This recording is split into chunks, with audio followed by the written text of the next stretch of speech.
બરાબર. જો તમારે ઓક્ઝેલિક એસિડ હોય તો આ આપણે કાઢી નાખવાનું બીજું સમીકરણ. પહેલું તો સેમ જ રહેશે ઓક્ઝેલિક એસિડમાં પણ, બરાબર. બીજું C2O4, બરાબર. અને H2C2O4 નું રૂપાંતર શેમાં થઈ જશે તો કે H2O અને CO2 કાર્બન ડાયોક્સાઇડ તેમાંથી મુક્ત થશે. હવે આપણે પ્રક્રિયાને બેલેન્સ કરીએ તો અહીંયા હાઇડ્રોજન કેટલા છે 2, અહીંયા હાઇડ્રોજન કેટલા છે 2, એક સેલ્ફ બેલેન્સ છે. અહીંયા કાર્બન કેટલા છે 2, અહીંયા કાર્બન કેટલો છે 1. આને આપણે 2 વડે ગુણવું પડશે, બરાબર. ઓક્સિજન જોઈએ તો અહીંયા કેટલા છે 4, અહીંયા કેટલા છે 2 × 4 = 5. અને અહીંયા એક ઓક્સિજન ઓછો પડે છે. આ એક ઓક્સિજન લખી દો. તમને સવાલ થાય કે આ નવજાત ઓક્સિજન સ્વરૂપે કેમ લખ્યો, કાઉન્સમાં કેમ લખ્યો? કારણ કે પ્રક્રિયાની અંદર થતો ઓક્સિજન એ આપણે કાઉન્સમાં લખવો પડે. વાતાવરણનો ઓક્સિજન O2 સ્વરૂપે હોય કે અણુ હોય, આ પરમાણુ છે, બરાબર. એટલે આ આપણે ખાસ ધ્યાનમાં રાખવાનું, બરાબર. અને પછી આપણે એને સરવાળો કરી દો. પહેલામાં જે કર્યો તો તે જ. અહીંયા પણ 5 ઓક્સિજન કરવા માટે આ પ્રક્રિયાને આપણે કેટલા વડે ગુણવી પડશે? 5 ગુણવી પડશે, બરાબર. 5 વડે ગુણી અને સરવાળો કરી દેવાનો. પ્રક્રિયકનો પ્રક્રિયક બાજુ અને નિપજનો નિપજ બાજુ, બરાબર. હવે અહીંયા જે છે એ 2KMnO4 પ્લસ આ જે છે એને 5 વડે ગુણી લખવાનું એટલે 5H2C2O4 અને આપણે જે છે એ 3H2SO4 પછી K2SO4 plus 2MnSO4 plus 3H2O. આ H2O જે છે અહીંયા લખવા પડશે નિપજ બાજુ H2O અને એના ગુણાંકમાં 5 લેવા પડશે ને, એટલે 5H2O પ્લસ અહીંયા 5 વડે ગુણીએ એટલે 10 CO2.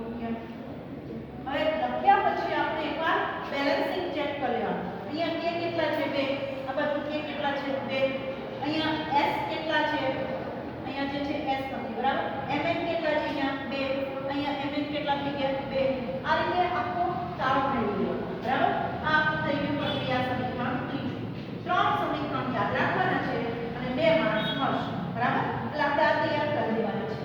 આપણું પછી તમારે 10 માર્ક્સ રીડિંગના છે. સૌથી અગત્યની વાત આપણે આજે શું કરીશું? રીડિંગ જે છે એ સાચું લાવવા માટે તમારે એ ધ્યાનમાં રાખવાનું છે કે ગ્લાસવેર બરાબર ધોવાના. પછી એમાં તમારે બુલેટમાં બંને પ્રેક્ટિકલમાં KMnO4 લેવાનું છે. બીજા ઓનિકલ ફ્લાસ્કમાં જે દ્રાવણ લેવાનું છે પીપેટની મદદથી લેવાનું છે. તો એક્ઝેક્ટ 10 ml લેવાનું છે, વધઘટ કરવું જોઈએ નહીં. પછી એમાં વધારાનું H2SO4 બંનેમાં ડોટ ટેસ્ટ ટ્યુબ ઉમેરવાનું છે. જો ઓક્ઝેલિક એસિડનું પ્રેક્ટિકલ આપ્યું હોય તો તમારે ઓનિકલ ફ્લાસ્કને ગરમ કરવાનો છે. જો ઓક્ઝેલિક એસિડ ન હોય તો ગરમ કરવાનું નથી. એ ખાસ ધ્યાન રાખવાનું છે, બરાબર. અને ત્યાર પછી તમારે જે છે એ રંગ પરિવર્તન એ આછો ગુલાબી આવવો જોઈએ. જો તપકીરી રંગ આવે તો તમારે એ દ્રાવણ ફેંકી દેવાનું. હંમેશાથી દ્રાવણ લઈ અને પ્રેક્ટિકલ કરવાનું.